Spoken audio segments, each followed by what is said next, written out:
welcome back. We noticed last time that in verse 14 or verse 15 that Paul said to the Roman churches that he was eager to preach the gospel to those in Rome, just as he had been preaching it around the empire. And the reason he was so eager, in part, was because he says in verse 16, I'm not ashamed of the gospel. So the question that I gave you last time was, why is he not ashamed? On what grounds is he not ashamed? And the subsequent verses tell us this. He's not ashamed of the gospel because, or it's the power of God for salvation to everyone who believes, the Jew first and also the Greek.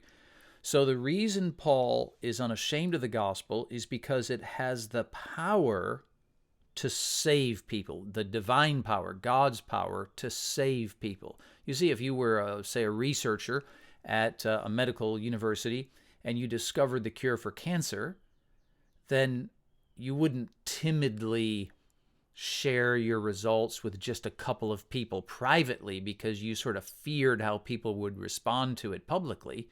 On the contrary, you would feel like, I need to share this with the whole world, and eagerly and confidently, because I know it works to save people from death. So Paul is saying that the gospel has the power to save people, not from physical death, but from eternal death.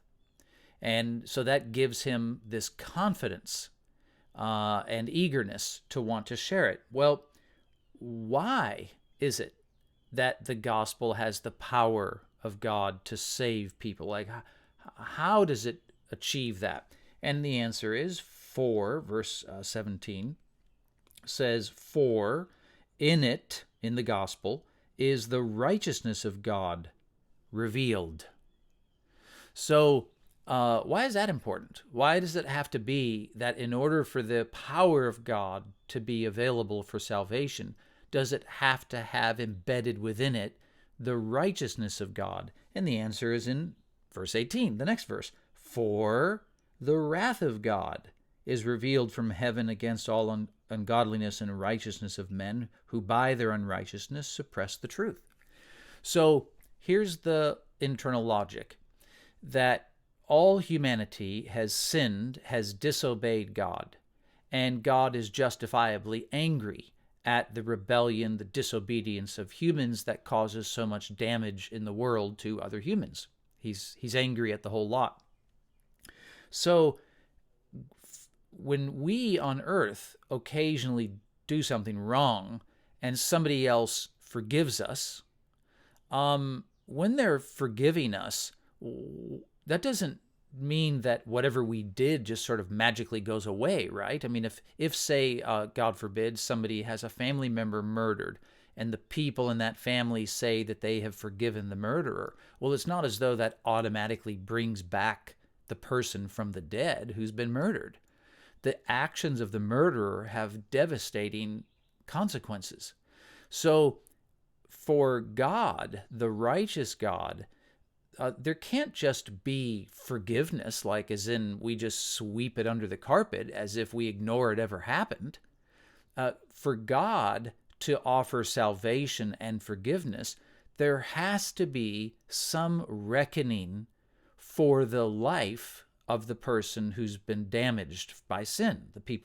Everybody sins against one another and their lives get damaged.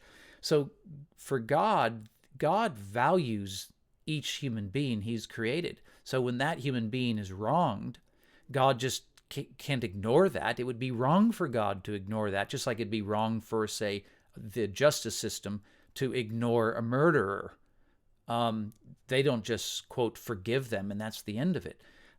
So for divine salvation, if there's a real ultimate salvation for this universe, there has to be at the same time ultimate justice. You can't just have a God who's super compassionate and he just kind of overlooks the wrongs that people have done. That would then mean there's no ultimate justice. So for there to be a heaven, we have to have both ultimate justice and a God of infinite love and grace. So the gospel has a way of bringing both forgiveness and peace, mercy, as well as ultimate justice and righteousness. The two, as the psalmist says, mercy and truth and justice have kissed one another. So that's what that's about. Now, the next question then is, why is God so angry? Like, what exactly does chapter 1 go on to say is the basis for God's anger? That's most of what the rest of chapter 1 is about. So try and come up with a very concise way. The shorter your answer, probably the more you've thought about it. So what is a concise way to sum up how chapter 1 explains the basis for God's anger? So best wishes, and we'll see you next time.